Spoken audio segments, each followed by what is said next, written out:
반갑습니다. 보험덕후 모타쿠입니다. 오늘은 납입류의 특약, 시행되는 것에 대해서 간단하게 정리를 해보도록 하겠습니다. 자, 보험료 납입이 힘들 때 잠깐 중단한다는 얘기거든요.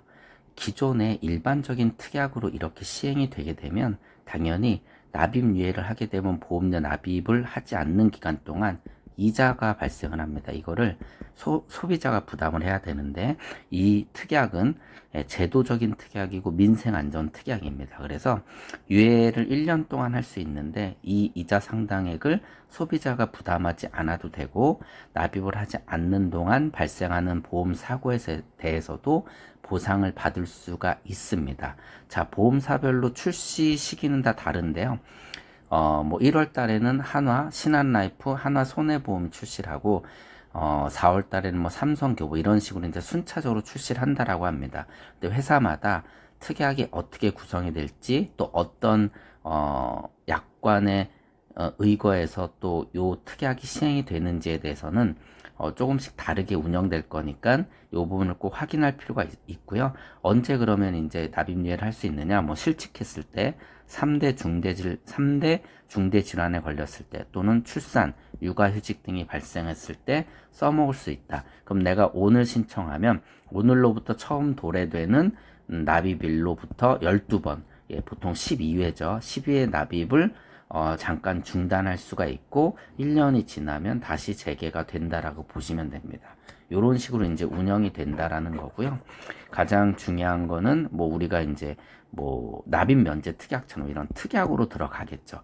그러다 보면 상품의 하나의 특약으로 구성이 돼서 이 특약이 미치는 범위에 대해서 분명히 확인할 필요가 있다라는 말씀 좀 드리고요. 그러면 기존에 이런 이제 특약들이 좀 있었냐, 요걸 살펴보게 되면 당연히 이 민생안전 특약이 나온 거는 보험을 해지하게 되면 손실이 크기 때문입니다. 그래서 이 손실에 대한 소비자의 피해를 줄이기 위해서 나온 거라고 보시면 되고, 기존에는 일단 유니버셜 보험의 일시중지 제도가 있었다. 이거는 보험료 납입을 잠깐 중단할 수 있는 상품의 특약이 구성되어 있었던 건데, 이런 경우는 다 아시다시피 보험료를 잠깐 중단할 수 있지만 이제 월대체 보험료라고 해서 계약을 유지하는 데 필요한 그런 이제 경비들, 이런 이제 사업비들이 차감이 됩니다.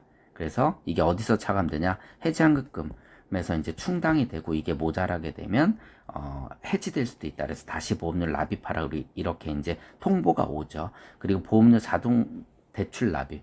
그러니까 이거는 내 쌓인 해약금을 기준으로 해서 대출이 이루어지고, 이 대출료 보험료를 계속 내는 겁니다. 그러면 당연히 대출 이자에 대한 부담이 있을 것이고 해지환급금이 줄어들겠죠. 이런 부분도 생각을 해봐야 되고, 그리고 이제 여기서 얘기하는 연장정기제도나 감액 완납제도가 있는데, 여기서 이제 감액 완납제도를 얘기하고 있는데, 감액을 시키는 거죠. 특약을 감액을 시킨다. 어떻게?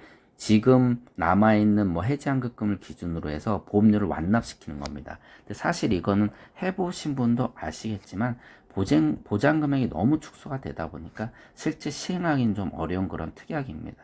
그리고 해지환급금 받지 않은 계약들은 3년 안에 부활 신청할 수 있다. 부활하는 것도 굉장히 중요한데 현실적으로 사실 굉장히 어렵죠. 부활하시는 분들, 1년만 지나도 부활하시는 분들이 왜 부활을 못하냐? 부활할 때 연체된 보험료 다 내야 되고 이자 다 내야 되거든요. 그리고 부활 기간 동안은 보상 못 받는 거고요. 보험사고가 발생을 했을 때도. 그럼 부활을 할 땐 또 심사도 보겠지만, 일단 가장 중요한 건 이 보험료에 대한 일시 부담이 굉장히 어려워지는 거죠. 이게 너무 이제 경제적으로 따지면 굉장히 손실이 발생할 수밖에 없는 것들인데, 이때 소비자분들은 대부분 어떻게 해요? 네, 보험을 새로 가입하죠. 그렇기 때문에 컨설턴트 분들도 좋고, 소비자분들은 일시 납입에 대한 부담도 줄어들죠. 참 어떻게 보면 우리가 당근마켓이나 이런 걸 생각해 보면 굉장히 비경제적인 논리로 인해서 이 경제활동이 발생을 할 수밖에 없어요. 이런 일들이 보험에서도 굉장히 많이 존재를 합니다.